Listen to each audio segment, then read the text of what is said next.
Book 101's all about the book started around for the last 40 years. And today I have my special guest. He is a debut author and the author of the book King of the Universe, blending rhythm, story, and ADHD. None other than Mr. Idris Goodwin. Hello, how are you? Thanks for having me. I'm fabulous, Mr. Idris, and thank you so much for being part on Book 101 Review. And can you please introduce more about yourself that I miss? Oh, I'm a writer. I write across all mediums. So this is my first King of the Universe, is my first novel in verse. But I've written picture books. I've written a lot of plays, mostly. I've done spoken word poetry. Originally from Detroit, Michigan. Lived in Chicago for many years. Still have a lot of love for Chicago. I've lived in a lot of places, but these days I'm in Arizona. I teach at Arizona State University and in Tempe, Arizona. And I live in South Scottsdale. So yeah, I'm a father, and I'm an avid video game player and um, coffee enthusiast. Yeah, man of the world. So it's good. It's good to hang out with you, man. Man of the world, and thank you so much for sharing your knowledge and wisdom to the world, Mr. Idris. Thank you. And today, let's talk about your debut book. Yeah, The title King of the Universe is so yeah. evocative. What does this kingdom represent to you, and what was the journey to claiming the title for yourself? Yeah, it's a great question. So I began this journey to understand. I was in my 40s, and I had gotten diagnosed at age 14, so 30 years prior, with attention deficit disorder, ADHD, which is similar like dyslexia or some of these other learning disabilities.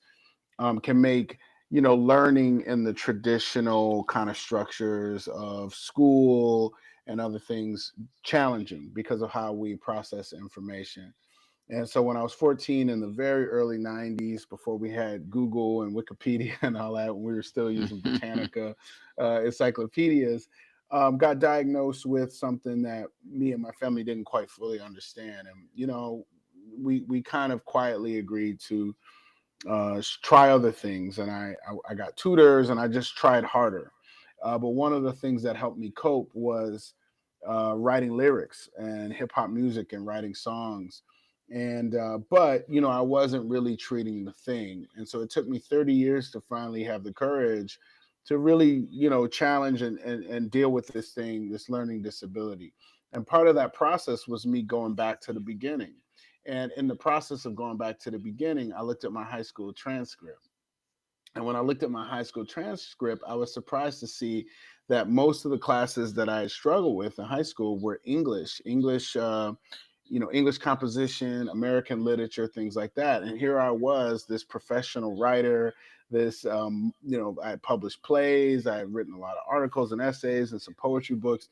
So I was like, how did that happen? How did I, get, struggle in this regard?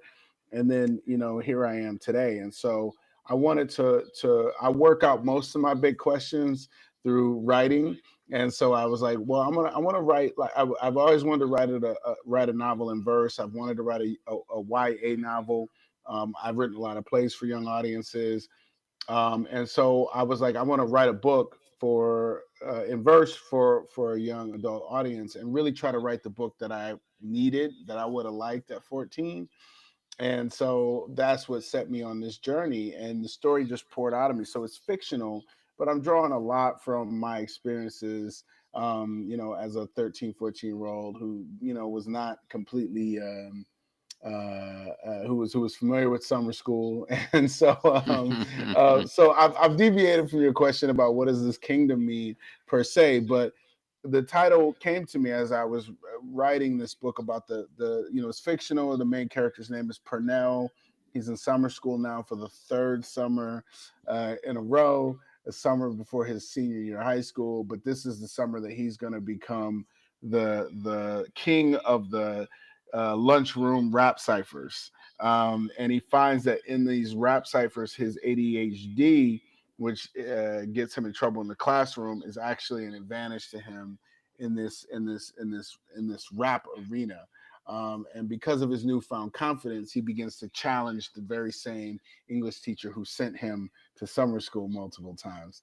So it's like a coming of age story. It's like, it's all about self expression, self understanding, which I'm really about. So I guess the title would be like, it's important to identify where is that place where you do feel like a king, where you do feel like royalty. For some people, it's sports. For some people, it's like D&D or people wherever your flow state is, wherever you find yourself, and you feel like the king of that domain. It's really important to have that, and because that builds your confidence and your awareness, and then from there you go out and you conquer other kingdoms, or at least visit them and know how to enter them safely. Confidence, indeed. Yeah. Truly, truly confidence. Your book sits at the intersections of neuroscience, creativity, and personal narrative. How did you find the structure to weave these different threads into cohesive story or story? Yeah, that's a great question. I think that I've always been drawn first and foremost to character. And I think that great stories come from great characters. For me, every some people approach these things differently, but for me, it just starts with something very simple, which is like, the once upon a time, and then, why is today special? Well, today is special because there's this person who believes this one thing to be true, and today is the day they decide that something's going to change. And in doing so, they learn about themselves, and they go on a whole journey, and maybe they come full circle, but they're they're a little different when they come back. You know what I mean? And so in order to do that, I think writing about, writing fiction or writing stories, I mean, you're writing about humanity, and you're writing about human beings, and human beings contain multitudes, right? To quote Walt Whitman, I contain multitudes. Human beings contain multitudes. And so if I was going to write about, being young, being a teenager, ADHD,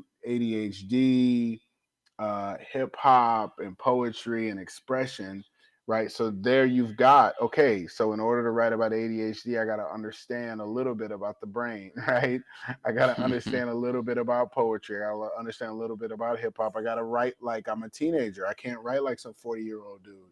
I got to remember those emotions and how I felt at that age. So for me, it whatever I'm choosing, and I've written historical plays, I've written plays about mice and foxes, I've written plays about I've written all kinds of stories. But what I love is like there's different different worlds I can step into. So I like, to me, the humanities, quote unquote, the humanities are considered literature, philosophy, science, all these things, right? And so to write about a human being, you have the opportunity to write about all kinds of different things, because we as a species do all kinds of different things. Now, I'm not claiming to be an expert on any of those individual subjects, but I have to be aware of the opportunities if I start to venture into those spaces a little bit, right? In order to tell an effective story.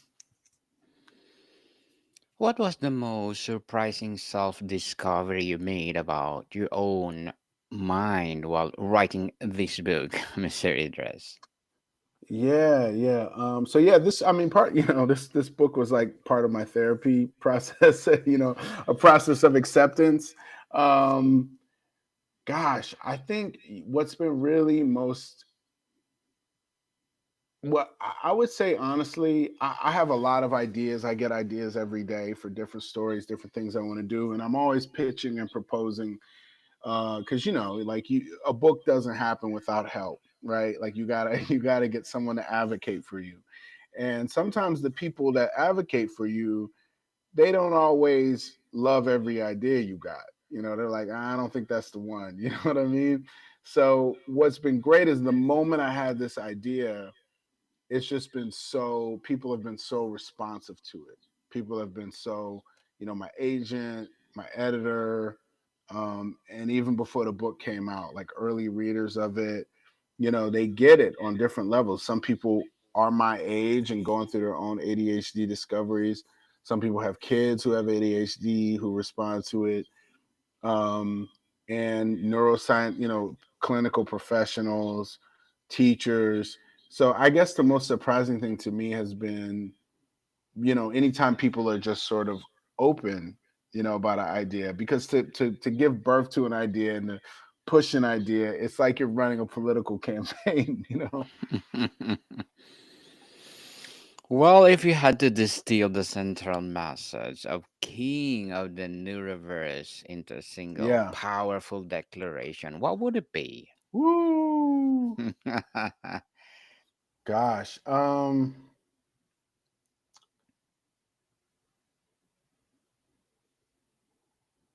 King of the Neuroverse is it's really I would say it's about how powerful it can be and how powerful it can be when you discover your ability to write a different kind of story about yourself. Mhm. Interesting. On the creative process and harnessing neurodiversity, you write about Neuriverse. How do you describe the landscape or of a neurodivergent creative mind to someone whose brain works differently? Oh yeah. Well, so here's what I've learned from talking to a neuroscientist last summer. Um, she said that to professionals in this field, there is no like neurodivergent is not really a term that they use. You know, autism is a thing, chemically. Autism is a thing chemically. ADHD is a thing chemically. Dyslexia is a thing chemically. But neurodivergence is more of a social construct. It's more of a larger umbrella to make a case or make an argument that the ways in which educational spaces are oriented as well as professional spaces as well is based around one particular what they call neurotypical, right? One typical way of processing information. And because of that, a lot of people who don't fit that mold are marginalized, begin to tell stories about themselves that are not accurate, right? I struggled with self confidence for so long because I thought something was wrong with me. I thought I was like, I'm not good at reading. I'm not good at this. Everyone seems ahead of me. I crash out sometimes. And and it was so liberating to me to realize, oh no, there's nothing wrong with me. It's just that like I've been invited to, a polka party, and I'm more of a rock and roll kind of guy, right? So I would say the neural versus landscape is one that is, maybe has a lot of peaks and valleys to it, but is consistent in its inconsistency.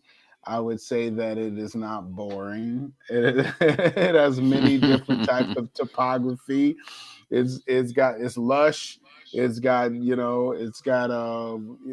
big oceans and rolling hills and Saharas, and the sun is out and then it's down. But it's never boring. I tell you that much. It's never boring. It's highly diverse, um, and it's a lot of fun. It's a lot of fun. Lot of fun indeed. And many creative people with ADHD struggles with Yeah. the transition from chaotic inspiration to structured creation. What is your Mm. method for ruling your creative chaos of building a bridge to finish piece? Oh, that's a great question. It took time, and I think that self-awareness is important. I think this process of writing this book, as well as getting treatment, you know, all of this stuff, doing more research, understanding it more, has been so empowering. And it's really about understanding what's happening chemically, what's happening, and knowing how to get around it, and just staying committed to um, the journey that I set out to finish, and giving myself a lot of grace as well, you know, and just give, yeah, that's it. I mean, it's just giving yourself a lot of grace, but also understanding. And I think it's incumbent on anybody, whether you're neurodivergent or not, to know thyself. Just to know thyself, know yourself, know how you're built, know how you're wired, and then that way you can be your own kind of coach, and set yourself up well to succeed. To succeed. And what does hyperfocus play in your creative process? Oh And boy. how do Yikes. you consciously summon it for a project as large as writing a book? I well, hyperfocus can actually be a big help and attribute, because you live in the idea, you sit in the idea, and everything that happens to you all day, you're pulling into this, to this big stew that you're making that is your idea. But sometimes you can overdo it. You can overthink it, and Yes. and the words don't end up on the page. So it's a gift and a curse. But I think, again, like all things, you gotta know thyself, and gotta be able to know, okay, I'm hyper focusing on this right now. But yeah, no, it can be a big attribute, because it can help you dig and dig and dig deeper into the world, and add those, add to the terrain, the terra forma that is, I think, a world, because you got your character, but then you got the world building and the backstory and all that good stuff. And I think the act of hyper focusing can be good. It can also be impediment when it comes to things outside of the book, which is like hyper focus. Sometimes days get stolen from you because you're hyper focused on just whatever, just random stuff, that has nothing to do, or not even random stuff, but just stuff that doesn't necessitate 6 hours of just like intensity, so sometimes your time that you could be writing is stolen from you because you're hyper focusing on whatever. And Mr. Idris, as a debut author, what are your short term and long term goals? Well, I'm doing some promotional stuff for this book through the rest of the calendar year. My hope is to continue to be on more podcasts like yours. Thank you for having me again. Um, just because I've been in this world of theater for quite a bit of time, and even as a poet, I was in the world. I was performing, so I was in the world of performing arts, and then my other foray into publishing in this way was a picture book, which is its own thing as well. And then so I just want to talk. I mean, I wrote this book to really be in conversation about this intersection that we talked about earlier. So I want to continue to talk about this book for a while. I have a follow-up book that I'm working on based on one of the characters in the story. I have some short stories too that I'm hoping to get published as well in some different journals and platforms. I have another picture book coming out next year, next fall. So I'm keeping busy, and then, like I say, I teach, and I really enjoy working with emerging writers. So continuing to support the next generation. Good luck to your goals, Mr. Thank you. Idris, and looking forward for more success. And what would be your piece Thank of you. advice? What would be your piece of advice for those people out there want to be like you? Um, Man, just really try to do what you can to spend that time in reflection. You know, journal. Unpack your history. It doesn't define you, but it can inform you and empower you. So I think it's like, for me, self-reflection is self-empowerment. And end of the day, man, just you gotta write though. You gotta write. You gotta get that word count. Like, what I mean? Is get that word. You gotta get them words down, man. That's it. It's not glamorous. Writing is bricklaying. That's what I say. And I do a lot of this kind of evangelizing, if you will, for writing process. So if folks go to my Substack, it's just Idris, Substack is Good Griot Project, or just Idris Goodwin on Substack. I do a lot of these kind of like little writing prompts and different writing provocations and things like that. So, I really love writers, and I love empowering writers and supporting writers, because it's hard to be a writer, especially in America. You're discouraged a lot. And so I really want to support other writers too, by just sharing with what I know. And not everybody goes to Arizona State University. So if folk are interested in just want to hang out and just talk process, my Substack is kind of the place to go for that. Yes, indeed. And thank you for that advice, Mr. Yeah. Idris. And can you please recommend a book or books that influenced your journey? Oh yeah, sure. Um, so for novel and verse, we'll stick to the novel and verse form. You can't talk about novel and verse without talking about Elizabeth Acevedo's Poet X, Jason Reynolds' Long Way Down. Gotta give some shouts out to Amber McBride, the book Medusa Me. Yeah, Chlorine Sky by Mahogany Brown. These are good primers if you're interested in rhythmic verse on the page. But I also love the books of Walter Mosley. Shout out, I enjoy Stephen King. I enjoy, obviously, not to get too into the theater hole, but the plays of August Wilson, plays of Lorraine Hansberry. I love a lot of hip hop. I love a lot of music. I love lyric writing. So I was listening to a lot of TV on the radio today. So there's a really great group out. Anyway, I'll stop there. Thank you for that recommended books, Mr. Yeah, for Idris. sure. Thank you, thank you, thank you. Thank you. Uh, Thank you. yes, so if your book succeeds in changing the conversation around neurodiversity and creativity, what does a new conversation sound like? What does a new conversation sound like?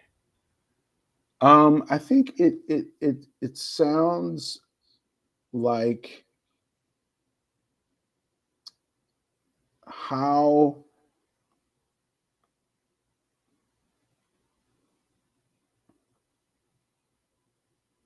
I think the conversation is really about the impact, right? I think it's more about the changes and the responses that the book has had in different kinds of communities. I want to hear more from readers, and about like what's happening in their households or in their classrooms, right? um, I want to hear more people who are not writers talk about what books mean to them, and what plays mean to them, and TV shows mean to them, and what art means to them. It's always like the actor in the movie or the writer of the book or whatever. But I think for me, it's like, how can the written word be, how can writers and those who love writing and those who love books, because most of the conversation about books these days is about things getting banned or whatever, unfortunately, right? It's like, Mm-hmm. what's the opposite of that, right? Like, what is it, like, how are people's lives being changed because of books, and like what new discoveries? I wish books and writers were more in the conversation with, like, okay, today we have a science, like, how often do you see fiction writers on Real Time with Bill Maher or The View or whatever, right? It's pretty rare, right? It's mostly like pundits and political people and celebrities, and like, where are the writers in this conversation? We should always be in the conversation because we study people. we you can't write characters if you don't understand people, and a person contains so many things, contains multitudes. So if you're a writer, like, you have to have some level of understanding of some of those. Not, you may not understand all the multitudes, but you understand some of them. you know. Um, so we got some ideas too. So it took me a minute to kind of distill what I'm saying, but I think it's like that. That to me is what I'm really interested in, is just more conversations across different spaces, with writers included. All the writers for sure. And beyond writing, how can the principles of being king of the universe be applied to other areas of life, like relationships, day job, or Ooh. daily routines? Oh, that's good. So in the story, we see Purnell. There's a lot of sections about where Purnell talks about how he discovered the cipher, or at least he sort of discovers it first, but then you learn about when he first participates in it and what that meant to him, right? Now, to be good in a rap cipher, you have to get into your flow state, right? You have to be open. So I think to be a king of a neuroverse, you got to be open. You got to pay attention, and you got to be able to take a risk, and be present.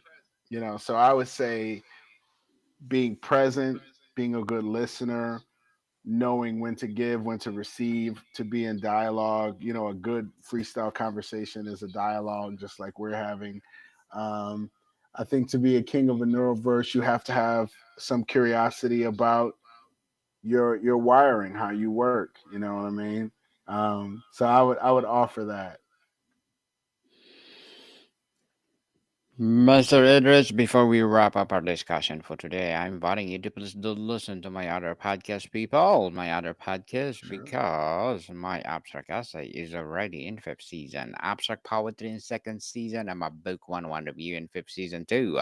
Comedy 101 in second season, and my food 101 in fifth season as well. Geography 101 in its fourth season, as well as my love letters, Movie 101 review, and Music 101. And of course, my baby podcast, Law 101 and Mental Health, as well as my Bible Verses 101 and Science 101 and Sex 101 in its second season. Please listen to them wherever you listen your podcast. Now that you have built this kingdom, Mr. Idris, what's next for you, Rain? Um, what's next? I mean, I want to write two more books in this world, in this neuroverse world. There's a character, Electra, in the story, who is who helps Purnell get through things, and so I want to write a book that follows her on her sort of coming of age journey, and then a third book would be both of them sort of more equal. So the neuroverse is, I guess, in a way, it's my own little Marvel verse, but just with way less of way less episodes. Well, Mr. Idris, looking forward for that. Whatever you're doing, please do come over and book one on review and let's talk about it. So, thank you so much for sharing your knowledge and wisdom to the world. Thank you. Thank you. Yes, so can you please invite our listeners to support your debut book? Yeah, please check out King of the Neuroverse. It's available wherever books are sold. But you can also check out the audiobook on audible.com, available through Audible. And it's me. It's me reading it. So if you've enjoyed the sound of my voice, you Yes. could hear me read 200 something pages. Yes, yes, people, let's support Mr. Idris Goodwin because if you support him, for sure, more and more empowering books like this to come. So, Mr. Idris, thank you so much for your time. Thank you. More to come, people. See you soon.